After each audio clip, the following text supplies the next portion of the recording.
Boa noite, Zé Armando Vanucci. Boa noite. Como é que você está? Tudo jóia? Tudo bem? Bem. Tirando o que está ruim, está sempre então, tudo tá bom. ótimo. É lógico, é lógico. Tudo bom, querido amigo? Tudo jóia, tudo jóia. Tem muita coisa para te perguntar.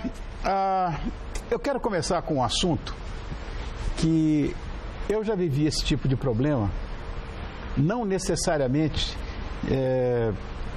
tão pesado quanto foi o que aconteceu com ela, mas eu já vivi isso, é assustador. Só que era uma menina, quer dizer, é mais frágil, né? Lá era um barbado. Teoricamente mais frágil. Sim, mas teoricamente mais frágil, né? Que foi a nossa querida Ana Hickman, que sofreu um atentado no hotel lá em Belo Horizonte, onde estava hospedada. E um suposto fã, que aliás é fã mesmo, sabe? Essas coisas. É fã. Enfim, você vê o negócio a morte do John Lennon, né? Quando eu fui também atacado, era fã. Isso acontece.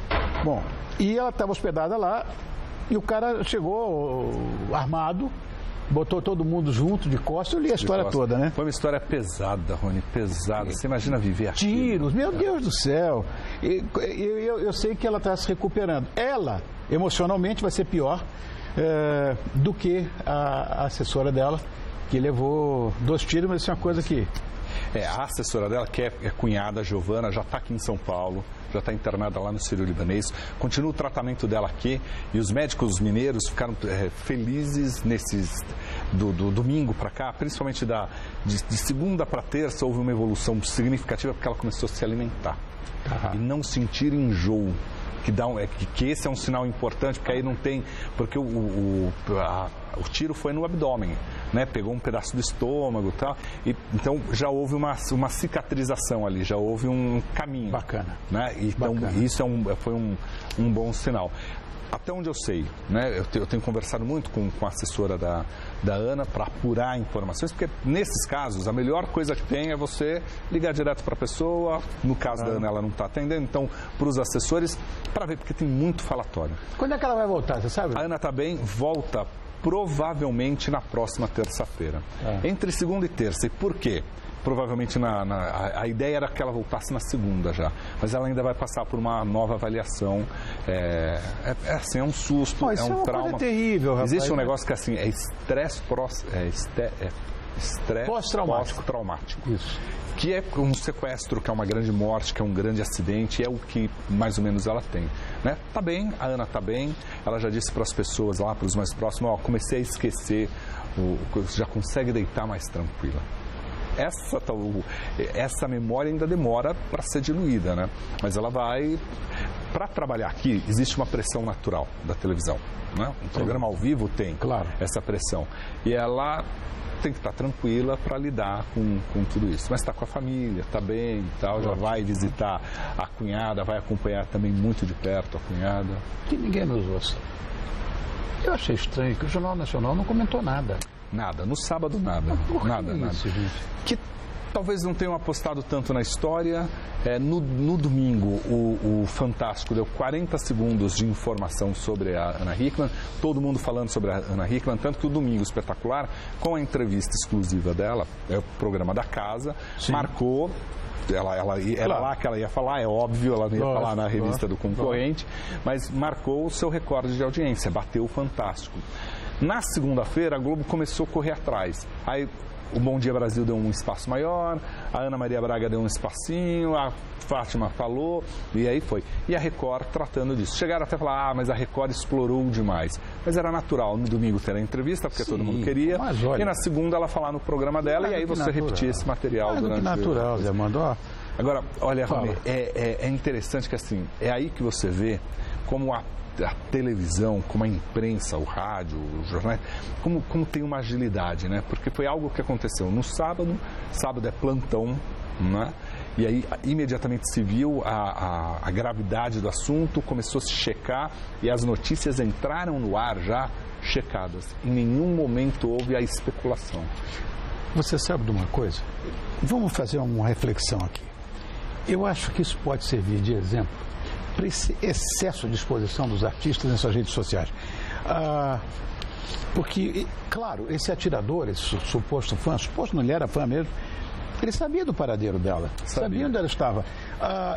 Só para você ter ideia, meus filhos, tanto os mais velhos quanto o mais novo, como o Léo, que moram nos Estados Unidos, não tem nada a ver com a história, eles saíram desse negócio de Facebook.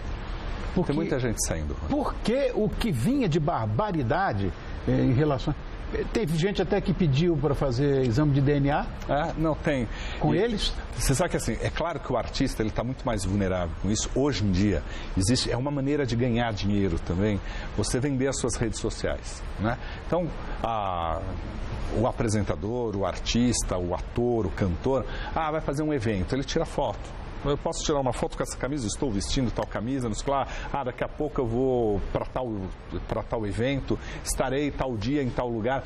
Faz parte do marketing que tem, faz parte do negócio, faz parte desse negócio. Essa exposição traz, quanto mais seguidores você tiver no Twitter, você agrega mais, no Facebook, isso vale dinheiro. Se descobriu que isso vale dinheiro. Porém, se mostra muito. Então, o da Ana, ele sabia o hotel que ela estaria, o dia que ela estaria, ele tentou se credenciar como jornalista para acompanhar o evento dela e, claro, estava descontrolado. Não era apenas um fã que queria chegar perto e falar, Ana Hickman, eu te amo. Não, ele queria fazer uma vingança porque ela também bloqueou ele lá. E eu vou mais além, Rony. Quem está nos assistindo, que não é famoso nada, nem um pouco famoso, tem a sua vida comum, né? Aliás, como todo artista tem também, é um profissional comum, mas é que é conhecido. Mas a pessoa que é anônima, que não é famosa, que não é celebridade, também se expõe muito nas redes sociais. Tem gente que conta tudo. Você sabe pelo Facebook se a pessoa brigou com a mulher, se não brigou com a mulher, se está bem com o filho, se não está bem com o filho, se a sogra não sei o que lá, o que comprou, o que não comprou, o que viajou. Aí viajou e comprou não sei o que lá. E isso tudo você acaba, sem querer, dando informações para pessoas que são inimigas, que não gostam, né, de alguém que não gosta de você, um familiar que não gosta e tal, mas também para bandidos que olham por ali. Esses dias eu soube de uma história, eu não vou contar quem que é o artista famoso, porque talvez eu não tenha, mas há muito tempo atrás, uma revista publicou uma foto de uma artista saindo da casa dela. Os bandidos conseguiram descobrir pela foto o número do prédio e assaltaram. Meu Deus. No Facebook hoje você descobre tudo. Se eu entrar no seu perfil, põe lá, Rony Fontes, você tem o seu perfil lá. Não precisa nem ser o seu. Se eu entrar no da Kika, eu começo a descobrir um monte de coisa. É que eu sei que a Kika também já cancelou a conta. Eu até ajudei a cancelar. Foi. Ela falou, Vanucci, me ajuda aqui. Eu aperto aqui, acabou. Ela ufa, estou livre disso aqui. Mas você descobre tudo. Você descobre com quem a pessoa mais gosta, quem a pessoa menos gosta. É tudo. Uma coisa que eu queria que você comentasse. Você foi um dos jurados do Troféu Imprensa. Muito bem. Eu queria que você contasse como é que foi essa premiação. Foi pressionado para vender, para votar. E se você tem algum comentário em especial sobre alguma indicação lá? Você sabe que eu acho que assim, o Troféu Imprensa ele sempre gera, Rony, as mais loucas teorias. Então, eu já recebi através das redes sociais, boa noite, vocês todos são puxa-sacos do Silvio Santos. Primeiro que o Silvio Santos não precisa absolutamente... A essa altura da vida, ele precisa que ninguém puxe saco dele. Claro. Já tem isso. Se eu votar na Patrícia, não vou ganhar nada com ele. Se eu votar na Silvia Bravanel, não vou ganhar absolutamente nada com ele. Então, isso é muito claro, o Silvio deixa isso muito claro. Ele separa, e aliás, ele faz até questão, ele brincou, me provocou, ele falou, você vai votar no Jornal Nacional? Eu falei, não, vou votar no SBT Brasil. Porque eu acho que o Jornal Nacional tem tudo mesmo, é o melhor jornal, e você tem que estimular outros jornais que fazem um bom telejornalismo. Claro, verdade. Claro. Né? O telespectador tem que entender que as categorias que chegam lá são indicadas. Nós só podemos votar naqueles 3. Além do Tempo era uma novela melhor, mas não estava lá. Você tem que votar nas que estavam lá. Entendi. Né? Agora, foi um ano em que o Silvio estava muito mais disposto, muito mais brincalhão, deu umas cutucadas até nos jurados ali. Tal.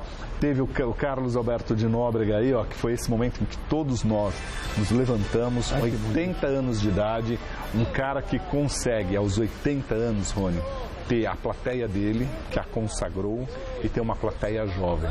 Né? É verdade. E esses dois aí, na hora que os dois começaram a conversar, você fala assim, que show de comunicação. Porque eles foram brincando e falando, depois eu até descobri umas histórias aí dos dois, que não dá para contar aqui para menores.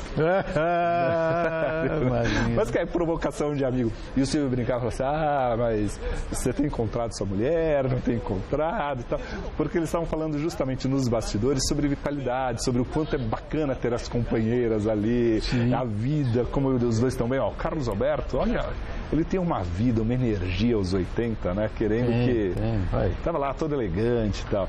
Com a Paula Fernandes, que eu até entreguei o troféu imprensa para ela, lá, os dois troféus, o Silvio brincou com ela. Aquele negócio que ele fala assim, quem é você mesmo? Eu não te conheço, é a primeira vez que você vem no programa. É uma provocação. Ele faz sempre isso. Ele sabe quem é a Paula Fernandes, tanto que eles fotografaram para a próxima capa da revista SBT. Claro. Mas ele faz muito isso. Só que tem muita gente que não conhece mesmo. Não conhece. E essa até para você que está em casa, é legal saber disso, é uma técnica do Silvio para se aproximar do telespectador, para ter o mesmo... Né? Porque tem telespectador, você não, Rony, que todo mundo conhece, mas que às vezes tem artista que uma parcela não conhece. E aí ele faz isso, ele aproxima quem é você mesmo. E ele traz a sua história para quem está ali. Entendi. Né?